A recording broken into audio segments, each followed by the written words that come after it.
بسم اللہ الرحمن الرحیم۔ امام سنت امام احمد رضا خان فاضل بریلوی رحمۃ اللہ تعالی علیہ کے نعتیہ اشعار اور آپ کی فن شاعری کے اندر مہارت پر گفتگو کرنے کے لیے آج ہم حاضر ہیں۔ اعلیٰ حضرت امام اہل سنت کو اللہ تعالیٰ نے شعر و سخن کی خداداد صلاحیتوں سے نوازا تھا۔ ایسے مشکل ترین محاورے جنہیں اپنے شعری مجموعوں کے اندر استعمال کرتے ہوئے بڑے بڑے صاحب سخن شعراء بھی گھبراتے ہوں، امام اہل سنت ان محاوروں کو اس طرح استعمال کر دیا کرتے تھے جیسے کہ ان کے لیے کوئی بات ہی نہیں۔ جیسے کہ ایک محاورہ اردو کا بڑا مشہور ہے کہ جان ہے تو جہان ہے۔ امام اہل سنت نے اس محاورے کو اپنے کلام میں اس طرح استعمال کیا گویا کہ یہ کلام، یہ محاورہ نعت مصطفیٰ بن گئی۔ اعلیٰ حضرت امام اہل سنت نے لکھا کہ وہ جو نہ تھے تو کچھ نہ تھا، وہ جو نہ ہو تو کچھ نہ ہو، جان ہے وہ جہان کی، جان ہے تو جہان ہے۔ یعنی نبی پاک صلی اللہ علیہ وسلم جان جہاں ہے، نبی پاک صلی اللہ علیہ وسلم پوری کائنات کی اصل ہے اور حضور ہی جان کائنات ہے۔ اس کے علاوہ ایسے مشکل ترین قافیے اور اتنے مشکل ترین ردیفیں کہ جنہیں بڑے بڑے شعراء بھی استعمال نہ کر سکیں، یا اگر وہ استعمال کریں تو بہت سوچ سمجھ کے استعمال کریں، اور ان زمینوں میں اشعار لکھنا جن زمینوں میں بڑے بڑے شعراء بھی اشعار نہ لکھ سکیں، امام اہل سنت ان زمینوں میں اس طرح اشعار کہتے چلے جاتے ہیں کہ یوں لگتا ہے کہ امام اہل سنت کے لیے یہ کوئی بات ہی نہیں۔ جیسے کہ امام اہل سنت اعلیٰ حضرت امام احمد رضا خان فاضل بریلوی علیہ الرحمہ نے ایک بڑا ہی انوکھا قافیہ نکالا۔ آپ نے جیسے کہ ایک اردو میں جملہ ہے، یہ بھی نہیں وہ بھی نہیں، امام اہل سنت نے اس پر پوری نعت لکھی۔ آپ نے فرمایا رخ دن ہے یا مہر سما، یہ بھی نہیں وہ بھی نہیں، شب زلف ہے یا مشک خطا، یہ بھی نہیں وہ بھی نہیں۔ یعنی نبی پاک صلی اللہ علیہ وسلم کے چہرہ اقدس کی رعنائیوں اور روشنیوں کو دن سے تعبیر کیا جائے تو ممکن ہی نہیں ہے۔ حضور کا مثل تو رب نے نہیں بنایا کہ آپ کی زلفوں کو رات کی تاریکی سے تعبیر کیا جائے تو رات کی تاریکی اس قابل نہیں کہ حضور کی زلفوں کے مد مقابل آ سکے۔ نبی پاک صلی اللہ علیہ وسلم کی مثل تو رب نے پیدا ہی نہیں کی، نہ یہ ہے نہ وہ ہے، یہ بھی نہیں وہ بھی نہیں۔ اور خورشید تھا کس زور پر، کیا بڑھ کے چمکا تھا کمر، بے پردہ جب وہ رخ ہوا، یہ بھی نہیں وہ بھی نہیں۔ یعنی نہ چاند کی کوئی حیثیت رہی، نہ سورج کی کوئی حیثیت رہی، ہر چیز نبی پاک صلی اللہ علیہ وسلم کے جلوہ اقدس کے آگے مدھم پڑ گئی۔ مرزا غالب کا جو مقام ہے اردو شعر و ادب میں وہ کسی سے پوشیدہ نہیں ہے، استاذ مانے جاتے ہیں، اور بڑے بڑے شعراء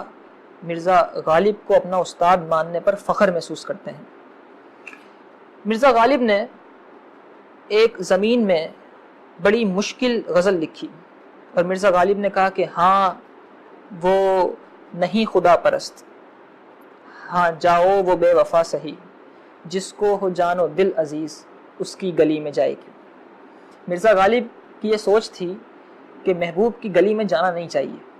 کیونکہ محبوب کی بے وفائی دیکھ کر عاشق اس بے وفائی کو برداشت نہیں کر سکے گا اور پھر محبوب کی گلی میں جا کر وہ فنا ہو جائے گا۔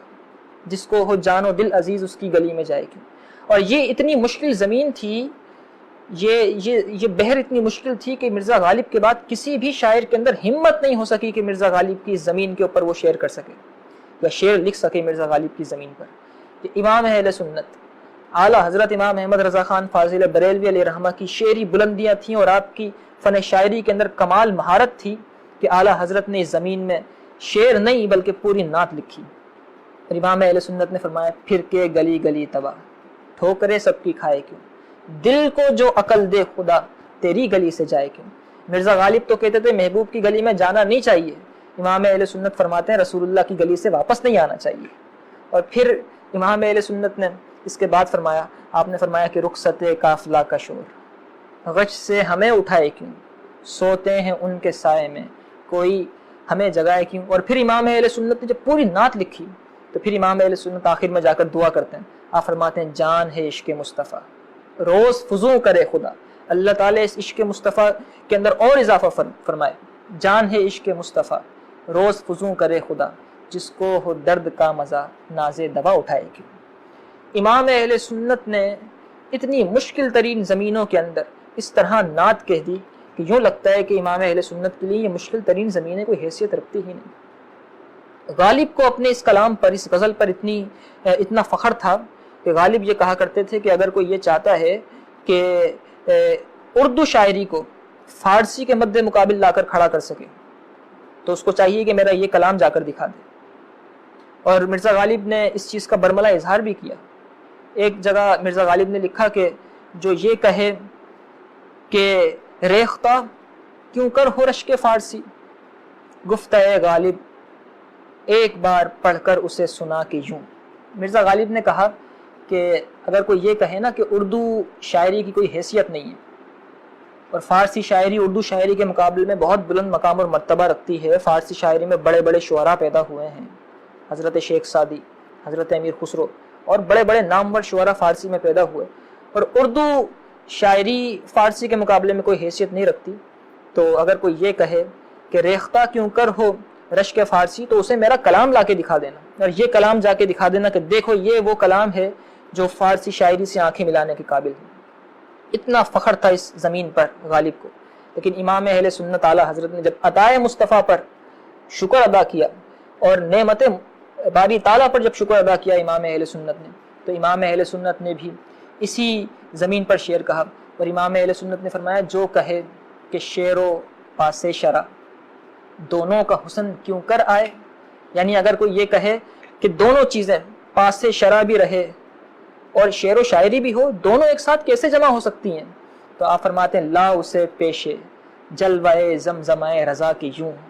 اگر کوئی یہ کہے تم سے کہ یہ کیسے ممکن ہے کہ شعر و شاعری بھی کر دی امام اہل سنت نے اور پوری ہدایت کے بخشش بھی لکھ دی اور پھر پاس شرع بھی قائم رہا، کوئی ایک شعر بھی ایسا نہیں جو شریعت کی حدود سے باہر چلا جائے، تو ایسا کیوں ہے، ایسا کیوں کر ہو سکتا ہے؟ اگر کوئی اس بات پر تعجب کرے تو ذرا اسے زمزمائے رضا لا کر دکھا دینا، اسے جلوائے زمزمائے رضا لا کر دکھا دینا، اسے امام اہل سنت کی ہدایت کے بخشش لا کے دکھا دینا کہ یہ رب ذوالجلال کا خاص کرم تھا امام اہل سنت پر کہ ان کا قلم ڈگمگانے سے محفوظ رہا. آپ کی جو شعری بلندیاں ہیں، جو ندرت خیالی کی بلندی ہے، وہ اللہ تعالیٰ کی خاص نعمت ہے. اردو نعتیہ شاعری کے بڑے مشہور شاعر ہیں حضرت بیدم وارسی رحمۃ اللہ تعالی علیہ. آپ نے ایک شعر کہا، آپ نے فرمایا دینے والے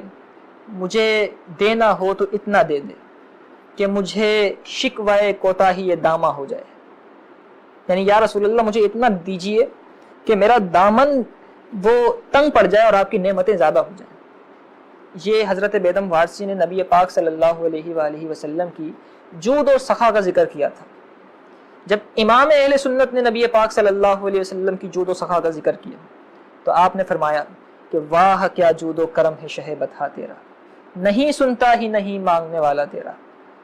فیض ہے یا شہ تسنیم نرالا تیرا،